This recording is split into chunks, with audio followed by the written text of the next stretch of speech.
Assalamualaikum warahmatullahi wabarakatuh. Perkenalkan, nama saya Apridayanti. Di sini saya akan membahas sedikit mengenai tentang komunikasi lintas budaya. Baik, Assalamualaikum warahmatullahi wabarakatuh. Di sini saya akan membahas sedikit mengenai komunikasi bisnis lintas budaya untuk memenuhi tugas komunikasi bisnis. Nah, apa itu komunikasi bisnis lintas budaya?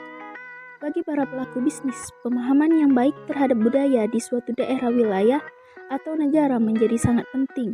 Artinya, bagi pada pencapaian tujuan organisasi bisnis, secara sederhana, komunikasi bisnis lintas budaya adalah komunikasi yang digunakan dalam dunia bisnis, baik komunikasi verbal maupun non-verbal, dengan memperhatikan faktor-faktor budaya di suatu daerah, wilayah, atau negara. Pengertian lintas budaya dalam hal ini bukanlah semata-mata budaya asing, tetapi juga budaya yang tumbuh dan berkembang di berbagai daerah dalam wilayah suatu negara. Nah, mengapa komunikasi bisnis lintas budaya ini semakin penting? Karena sebagai pertukaran informasi antar negara atau wilayah, mempererat hubungan kerjasama antara negara atau wilayah, dan memenuhi kebutuhan suatu negara atau wilayah. Selanjutnya ada budaya. Nah, apa itu definisi budaya? Budaya dapat didefinisikan bermacam-macam bergantung pada sudut pandang setiap ahli. Berikut adalah beberapa definisi tentang budaya.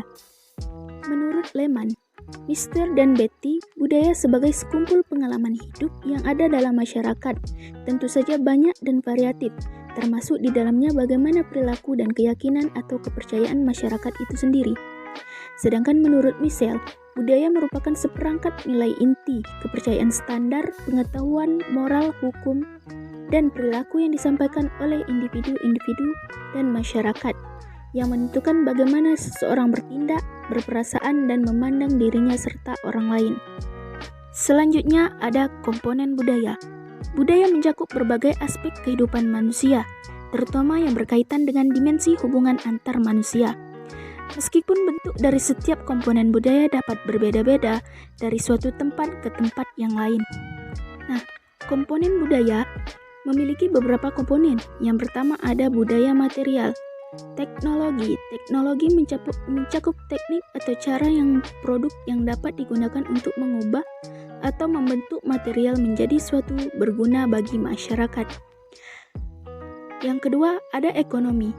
Suatu cara yang menggunakan segala kemampuannya untuk menghasilkan sesuatu yang bermanfaat bagi orang lain, termasuk kegiatan menghasilkan barang dan jasa.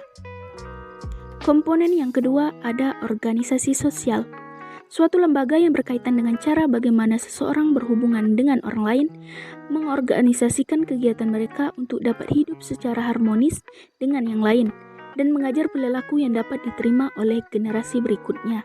Komponen yang ketiga, sistem kepercayaan. Suatu masyarakat akan berpengaruh terhadap sistem sosial yang ada di masyarakat tersebut. Komponen yang keempat, ada komponen estetika, yaitu berkaitan dengan seni, dongeng, hikayat, musik, drama, dan tarian-tarian. Nilai-nilai estetika yang ditunjukkan masyarakat dalam berbagai peran tentunya perlu dipahami secara benar, agar pesan yang disampaikan mencapai sasaran yang efektif. Nah, komponen yang terakhir yaitu ada bahasa, cara yang digunakan seseorang dalam mengungkapkan sesuatu melalui simbol-simbol tertentu kepada orang lain. Selanjutnya ada tingkatan budaya. Menurut Murphy dan Hildebrand, dalam dunia praktis terdapat 3 tingkatan budaya, yaitu formal, informal, dan teknis. Masing-masing tingkatan budaya tersebut dapat dijelaskan secara lebih rinci sebagai berikut. Nah, yang pertama ada formal.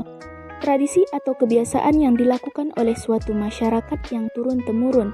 Contohnya seperti mengetuk pintu atau mengucapkan salam ketika seorang masuk ke ruang. Yang kedua ada informal. Budaya diteruskan oleh generasi ke generasi melalui apa yang didengar, dilihat, dipakai. Contohnya adalah undangan rapat dimulai jam 8, tetapi dalam prakteknya dimulai jam 8.30 hingga jam 9. Yang ketiga ada teknis, yaitu bukti atau aturan merupakan hal yang penting. Selanjutnya mengenal perbedaan budaya. Dalam kehidupan sehari-hari, orang akan selalu berhubungan dengan orang lain yang memiliki latar belakang budaya dan bahasa yang berbeda. Di samping itu, orang juga berbeda dalam hal suku, agama, ras atau etnis, pendidikan, usia, pekerjaan, status, dan jenis kelamin. Perbedaan berbagai macam latar belakang budaya yang ada akan mempengaruhi cara seseorang mengirim, menerima, dan menafsirkan pesan-pesan kepada orang lain. Nah, perbedaan budaya ini dapat dilihat dari nilai-nilai sosial, peran dan status, pengambilan keputusan, konsep waktu, konsep jarak komunikasi, konteks budaya, bahasa tubuh, perilaku sosial, perilaku etis, dan perbedaan budaya perusahaan. Selanjutnya ada komunikasi dengan orang berbudaya asing. Ketika merencanakan untuk melakukan bisnis dengan orang yang memiliki budaya berbeda, seseorang akan dapat berkomunikasi secara efektif bila ia telah mempelajari budayanya. Di samping itu, ketika tinggal di negara lain, alangkah baiknya orang tersebut juga sedikit banyak mengenal budaya maupun adat istiadat yang berlaku di negara tersebut. Nah, di samping belajar bahasa, kita juga harus membaca buku dan artikel tentang budaya asing tersebut, dan selanjutnya menanyakan secara langsung kepada mitra bisnis kita. Berikut ini adalah contoh komunikasi lintas budaya ketika melakukan perjalanan ke suatu negara. Contohnya seperti pergi ke Spanyol. Orang berjabat tangan paling lama antara 5-7 ayunan. Melepas jabat tangan segera dapat diartikan sebagai suatu bentuk penolakan. Dan di Prancis, orang berjabat tangan cukup dengan sekali ayunan atau gerakan. Contoh lain, jangan memberi hadiah minum-minuman beralkohol di negara-negara Arab, seperti di bekas Pakistan dan negara-negara yang mayoritas berpenduduk muslim. Jangan heran kalau di tengah-tengah suatu pertemuan bisnis, mereka minta izin keluar untuk menunaikan ibadah sholat, karena setiap muslim wajib ibadah sholat 5 waktu. Ada lagi contoh ketika kita dianggap menghina tuan rumah jika kita menolak tawaran makanan, minuman, atau setiap bentuk kebaikan di negara-negara Arab. Namun, kita juga jangan cepat-cepat menerima segala bentuk tawaran tersebut. Kalau mau menolak suatu tawaran, tolaklah dengan cara yang sopan.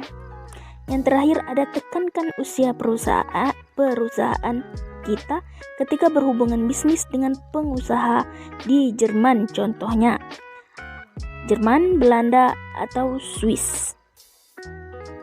Hanya itu yang dapat saya sampaikan. Lebih dan kurang saya mohon maaf. Saya tutupi dengan wassalamualaikum warahmatullahi wabarakatuh.